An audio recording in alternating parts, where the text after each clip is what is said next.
ഏഷ്യയിലെ തന്നെ ഏറ്റവും വലിയ പൂരമായ ഓച്ചിറ മഹോത്സവത്തിലേക്ക് എല്ലാവർക്കും സ്വാഗതം. നന്ദികേശന്മാരെ അണിനിരത്തിക്കൊണ്ട് വൻ കെട്ടുകാഴ്ചയാണ് 28-ാം ഓണ ദിവസം ഓച്ചിറ ക്ഷേത്രസന്നിധിയിൽ അരങ്ങേറുന്നത്. ഏഷ്യയിലെ തന്നെ ഏറ്റവും വലിയ നന്ദികേശൻ, ഏറ്റവും വലിയ ഉത്സവമാണ് ഓച്ചിറ മഹോത്സവം എന്ന് നിങ്ങൾക്കറിയാമോ? ഇതൊന്ന് കാണേണ്ട കാഴ്ച തന്നെയാണ്. എല്ലാ സജ്ജനങ്ങളും വരിക, ഈ കാഴ്ചകൾ കാണുക, വരും വർഷമെങ്കിലും വന്ന് കണ്ട് സംതൃപ്തി അടയുക.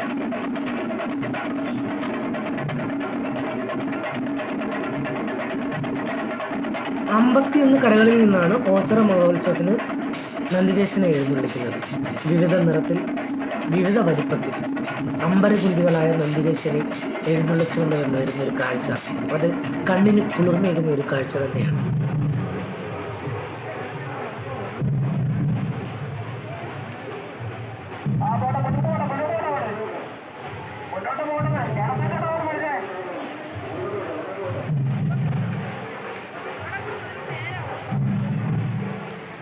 ഇന്ത്യയിലെ തന്നെ ഏറ്റവും വലിയ ഉത്സവമായ, ഏഷ്യയിലെ തന്നെ നമ്പർ 1 ഉത്സവമായ കേരളത്തിലെ കൊല്ലം ജില്ലയിൽ ഓച്ചിറയിൽ നടക്കുന്ന ഉത്സവം ഇപ്പം ഗിന്നസ് റെക്കോർഡ് തന്നെ ലഭിച്ചിരിക്കുകയാണ്.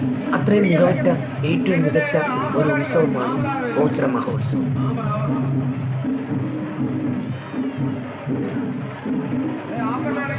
എല്ലാ കരകളിൽ നിന്നും എത്തുന്ന നന്ദികേശനെ അണിയിച്ചൊരുക്കുന്നതിനുള്ള ക്രമീകരണങ്ങൾ ഉത്സവത്തിന് മുന്നേ 1 മാസം മുന്നേ തന്നെ ഒരുക്കങ്ങൾ ആരംഭിക്കും. 1 മാസത്തിൻ്റെ കഠിന പ്രയത്നത്തിനൊടുവിലാണ് തിരുവുത്സവ ദിവസമായ 28-ാം ഓണദിനം നന്ദികേശനെ ക്ഷേത്രത്തിലേക്ക് എഴുന്നള്ളിക്കുന്നത്. ഇതിൻ്റെ പിന്നിൽ ഒരുപാട് എഫേർട്ട് എടുത്ത വ്യക്തികളും ഉണ്ട്.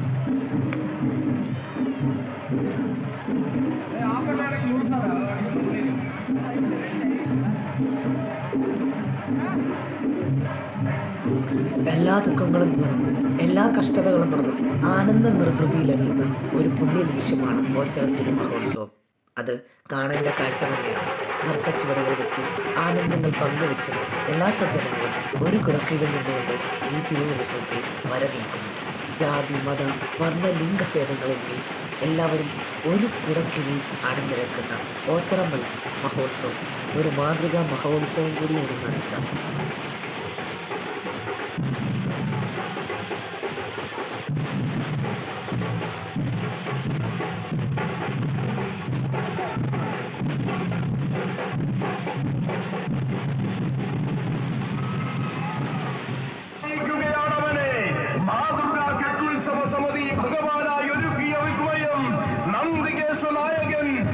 എല്ലാ നന്ദികേശനെയും കൊണ്ടുവരുന്ന ടൈമിൽ അവയെ നിയന്ത്രിച്ച് യാതൊരുവിധ ബുദ്ധിമുട്ടുമില്ലാതെ സജ്ജനങ്ങൾക്കും അവിടെയുള്ള ഓരോ വ്യക്തികൾക്കും ബുദ്ധിമുട്ടില്ലാതെ ക്ഷേത്രത്തിൽ എത്തിക്കുന്നതിനുള്ള ചെയ്യാനുള്ള ഒരു നിയന്ത്രണമൊക്കെ ഏർപ്പെടുത്താൻ ഒരു വ്യക്തി ഉണ്ടാകും. അതാണ് ഈ അനൗൺസ്മെൻറ്റ് ചെയ്യുന്നതും ഇതിനെ നയിക്കുന്നതും ഇതിനൊരു ബലം നൽകുന്നതും കരുത്ത് നൽകുന്നതുമൊക്കെ ഒരു എനർജറ്റിക്കായ ഒരാളുണ്ടായിരിക്കും. അവരുടെ ചുമതലയായിരിക്കും നന്ദികേശൻ്റെ ക്ഷേത്രത്തിലേക്ക് എത്തിക്കുക എന്നുള്ളൊരു ചുമതല. അവരുടെ നിയന്ത്രണത്തിലായിരിക്കും ഈ നന്ദികേശന്മാർ മുന്നോട്ട് പോകുന്നത്. വളരെ മനോഹരമായ, കണ്ണിന് കുളിർമയിടുന്ന, എങ്ങനെയോ പറഞ്ഞറിയിക്കാൻ കഴിയാത്തത്ര അനുഭൂതികൾ നൽകുന്ന ഒരു തിരുവുത്സവം തന്നെയാണ് ഓച്ചിറ മഹാമഹോത്സവം.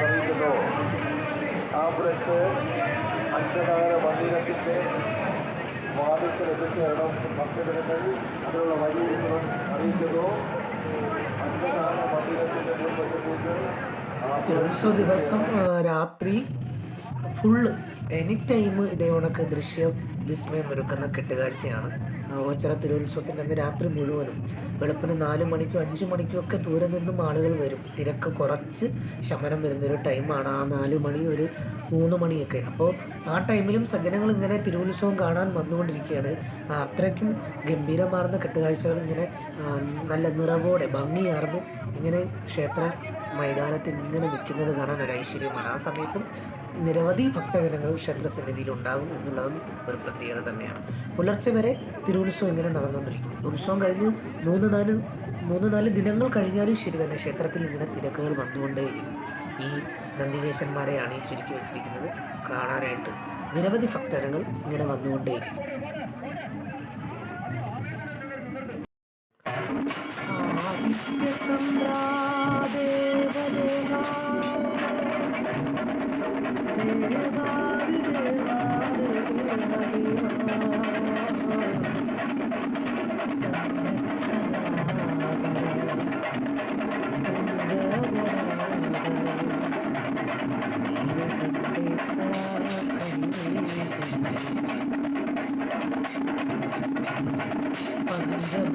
പഞ്ചഭൂതങ്ങളുമടക്കി വാഴുന്നൊരു പഞ്ചമുഖേശ്വരാ നീയേ.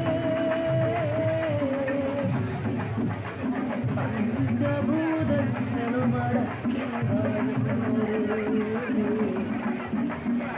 പഞ്ചമുഖേശ്വരാ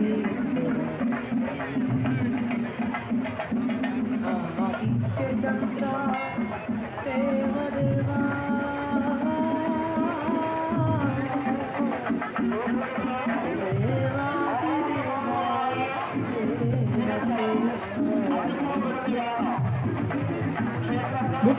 മുക്കോടി ദൈവങ്ങൾക്ക് മഹാദേവൻ തൻ്റെ ശക്തി പകർന്നു നൽകി വരമായി നൽകി അനുഗ്രഹിച്ചു എന്നാണ് കഥകൾ പറയുന്നത്. മഹാദേവന്റെ അനുഗ്രഹവും ആശീർവാദവും എല്ലാ സജ്ജനങ്ങൾക്കും ഉണ്ടാകട്ടെ. നിങ്ങളുടെ പ്രാർത്ഥനകൾ, നിങ്ങളുടെ കഷ്ടതകൾ എല്ലാം മറന്ന് മഹാദേവൻ തിരുകരങ്ങൾ നീട്ടി എല്ലാ സജ്ജനങ്ങളെയും എല്ലാ ഭക്തജനങ്ങളെയും അനുഗ്രഹിക്കട്ടെ എന്ന് പ്രാർത്ഥിക്കുന്നു. ഒപ്പം വീഡിയോ ഇഷ്ടപ്പെട്ട എല്ലാ സജ്ജനങ്ങളും ലൈക്ക് ചെയ്യണം, സബ്സ്ക്രൈബ് ചെയ്യണം.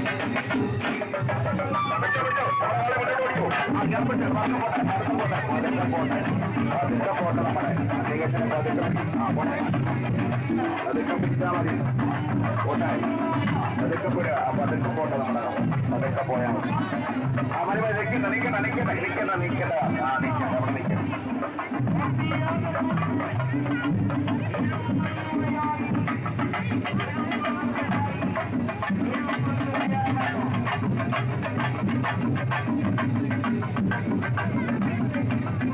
പിടിച്ചോ മുന്നോട്ട് പിടിക്കൂ. നമ്മുടെ കാലം പതുക്കെ മുന്നോട്ട് പിടിച്ചു. പോട്ടെ.